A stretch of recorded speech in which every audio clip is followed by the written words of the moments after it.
Hola amigos, bienvenidos a Terrorízate. Aquí las sombras susurran y el miedo es real. Asegúrate de estar en un lugar seguro porque lo que estás a punto de escuchar podría seguirte a casa. Comencemos. Hay lugares en el mundo que deberían permanecer olvidados. Lugares donde el tiempo se detuvo, donde las sombras susurran nombres que nadie recuerda y donde los valientes terminan convertidos en leyendas de horror. Lugares malditos, escondidos entre las grietas de la realidad, esperando a la próxima alma ingenua que cruce su umbral.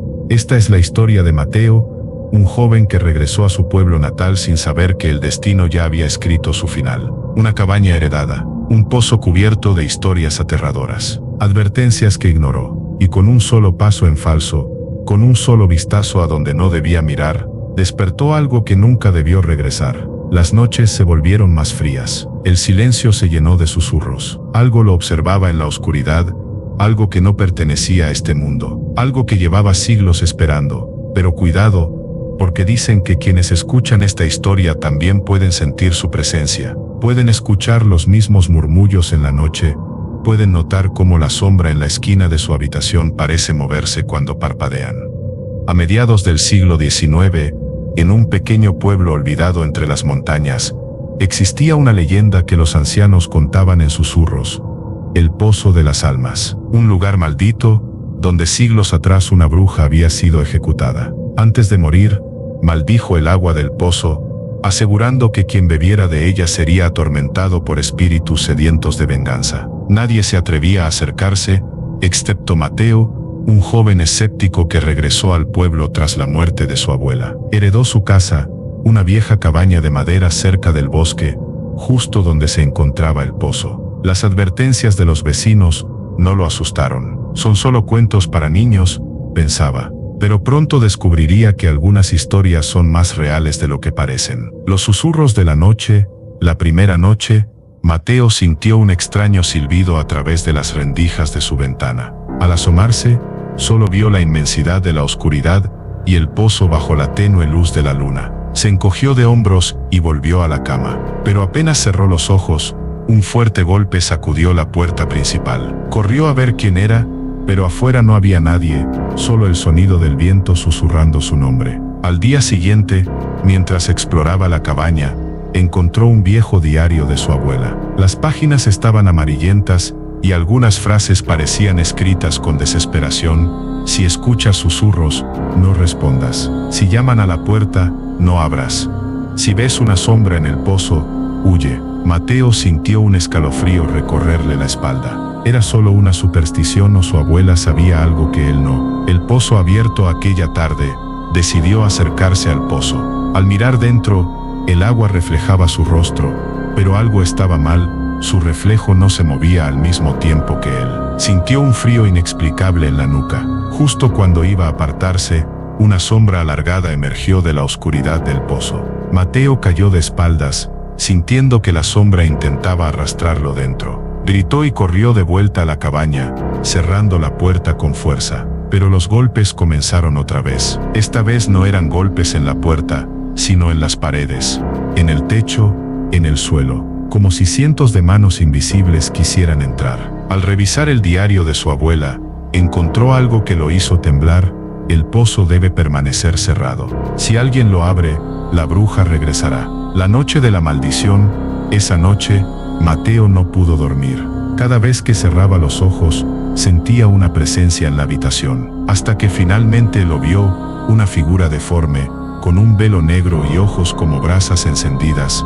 Lo observaba desde el rincón de la habitación. Intentó moverse, pero su cuerpo estaba paralizado. La figura se acercó lentamente, dejando un rastro de oscuridad en el suelo. Susurraba en un idioma desconocido, y en cada palabra, Mateo sentía cómo su piel se erizaba, cómo su mente se llenaba de terror puro. Justo cuando la criatura extendió su mano huesuda hacia su rostro, un sonido estremecedor resonó en la cabaña. Las campanas de la iglesia del pueblo comenzaron a sonar a medianoche. La bruja se detuvo, su rostro se deformó en una mueca de furia. Susurró algo al oído de Mateo antes de desaparecer en un torbellino de sombras. El joven, ahora libre de la parálisis, salió corriendo de la cabaña sin mirar atrás. El último mensaje al amanecer regresó con un grupo de aldeanos. La cabaña estaba destruida por dentro, como si algo hubiera intentado destrozarla desde adentro. Pero lo peor fue lo que encontraron en la pared junto al pozo. Escrito con garras en la madera, había un mensaje: él bebió del pozo. Él pertenece a las sombras. Mateo nunca volvió a ser el mismo. Su mirada se volvió vacía, su piel se marchitó. Algunas noches, los aldeanos aún escuchan susurros en el viento y juran ver su silueta cerca del pozo, esperando, acechando. Algunas puertas, una vez abiertas, jamás pueden cerrarse. Mateo pensó que las leyendas eran solo cuentos para asustar a los niños. Ignoró las advertencias, desafió lo desconocido y pagó el precio. Ahora, su alma pertenece a las sombras, atrapada en un destino del que nunca podrá escapar. Pero la verdadera pregunta es, ¿cuántos de nosotros haríamos lo mismo? ¿Cuántas veces hemos sentido curiosidad por lo prohibido, por lo inexplicable? ¿Cuántas veces hemos ignorado un presentimiento, una advertencia, una sensación de que algo no está bien? El terror no siempre se manifiesta con gritos ni sangre, a veces se esconde en lo cotidiano, en lo que no podemos ver, en lo que se arrastra en la oscuridad esperando que bajemos la guardia. Mateo ya no puede contar su historia, pero tú, que la has escuchado, todavía puedes elegir. La próxima vez que sientas un susurro en la noche, mirarás hacia la oscuridad, o fingirás que no lo escuchaste. Algunas historias terminan, pero las maldiciones jamás desaparecen.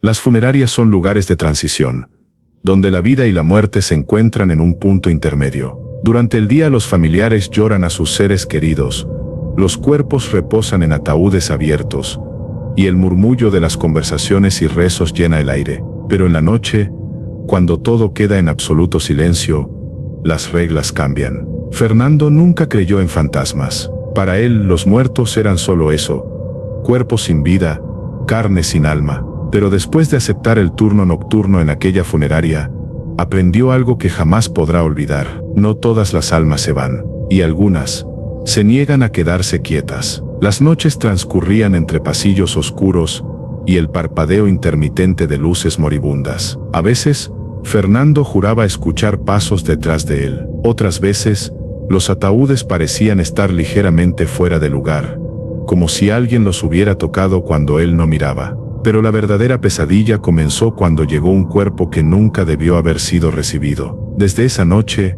nada volvió a ser normal. Las puertas comenzaron a abrirse solas, los susurros se convirtieron en voces, y los cadáveres dejaron de quedarse donde debían. Si crees que la muerte es el final, esta historia te hará dudar. Prepárate, porque algunos muertos aún tienen algo que decir.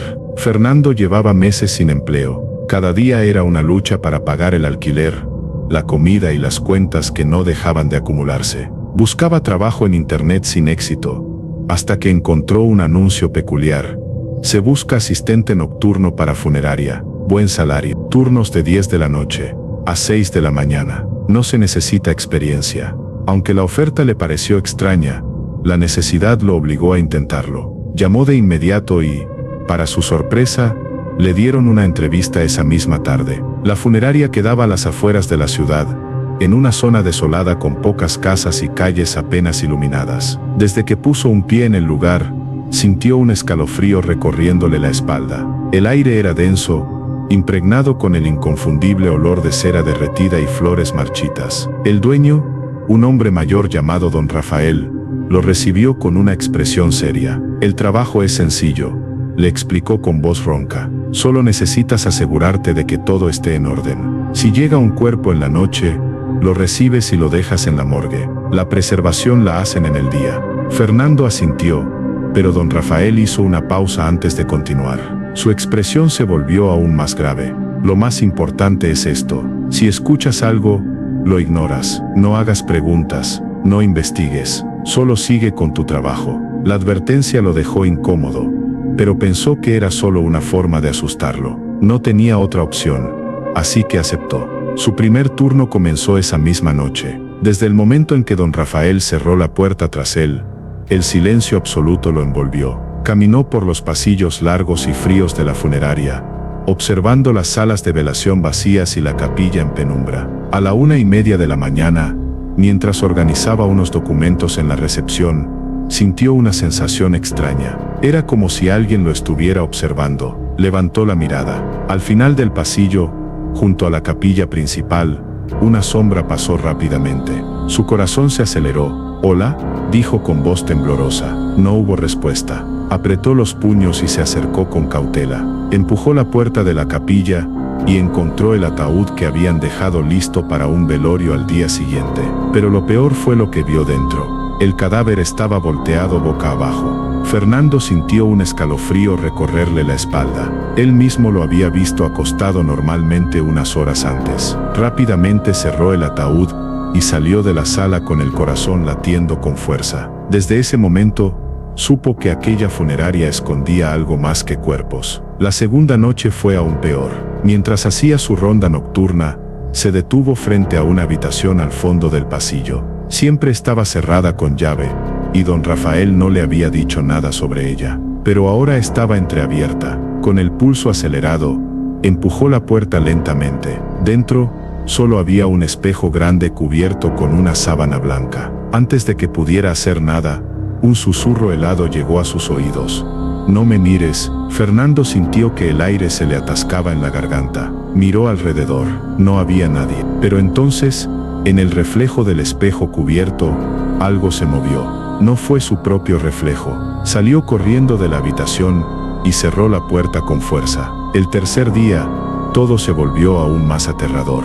A las 2:45 de la mañana, llegó un nuevo cadáver a la funeraria. El conductor de la carroza fúnebre le entregó el acta de defunción con las manos temblorosas. Murió de un paro cardíaco en su casa, pero la familia dice que había algo raro con él. Fernando no quiso preguntar más. Llevó el cuerpo a la morgue y lo dejó sobre la mesa metálica. Apagó la luz y salió. Y entonces escuchó 3 golpes secos desde adentro, como si alguien tocara la puerta de la morgue desde dentro. El terror se apoderó de él. Con la respiración entrecortada, corrió a la recepción y revisó las cámaras de seguridad. Y ahí lo vio. El cadáver se movió. No mucho, solo un leve espasmo. Pero lo peor fue lo que ocurrió después. En la grabación, el cadáver giró la cabeza y miró directamente a la cámara. Fernando sintió que el estómago se le revolvía. Tomó su chaqueta y decidió que no trabajaría ni una noche más en aquel lugar. Pero antes de irse, tenía que hacer algo. Regresó a la habitación prohibida y quitó la sábana del espejo, y lo que vio lo dejó sin aliento. En el reflejo, no estaba él. Estaba el cadáver de la morgue, de pie, sonriendo. Fernando gritó y salió corriendo, pero el terror no había terminado. Las luces comenzaron a parpadear. Los pasillos parecían alargarse. Se escucharon pasos apresurados detrás de él. No quiso mirar atrás. Llegó a la puerta principal y giró la manija con desesperación. Estaba cerrada. No, murmuró con desesperación. A sus espaldas, un murmullo bajo y frío se deslizó en el aire. ¿Por qué me despertaste? Fernando sintió una presión en el pecho. No podía moverse. Sus ojos se posaron en el espejo de la habitación prohibida, que ahora reflejaba su propio rostro, pero con una expresión de terror absoluto. No pudo gritar, no pudo correr. La oscuridad lo envolvió. A la mañana siguiente, don Rafael llegó a la funeraria y encontró todo en su lugar, pero no había rastro de Fernando. Solo hubo una cosa fuera de lugar. El espejo estaba cubierto nuevamente, pero esta vez, desde adentro. Los días pasaron, y aunque intentó convencerse de que todo había sido producto del cansancio o su imaginación, en el fondo sabía la verdad. No podía explicarlo, no podía probarlo, pero lo había sentido, lo había visto. Las luces que parpadeaban sin razón, los ataúdes que parecían moverse solos, los susurros que lo llamaban desde la oscuridad. Nada de eso fue una coincidencia. Fernando trató de seguir con su trabajo, ignorando el escalofrío que recorría su espalda cada vez que entraba en la morgue.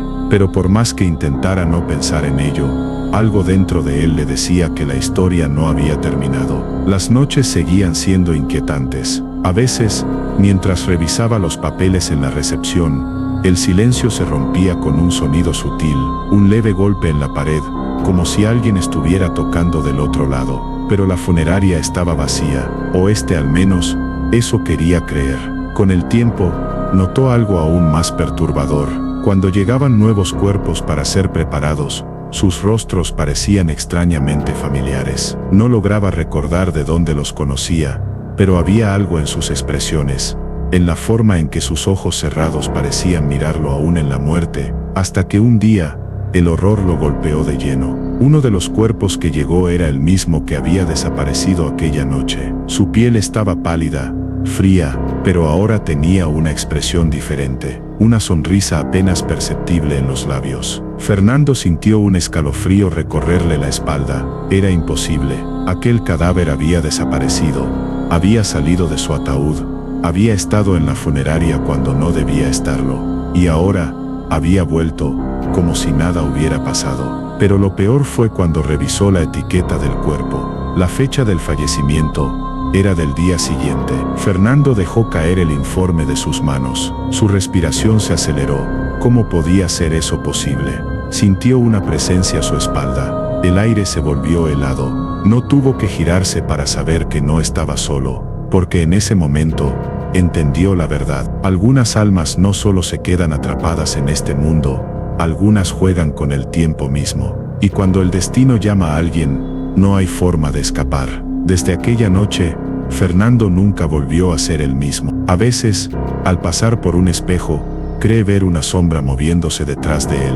Otras veces, siente el peso de una mirada en la oscuridad, aun cuando está solo. Pero lo que más lo aterra es que en el fondo, sabe que tarde o temprano volverán por él.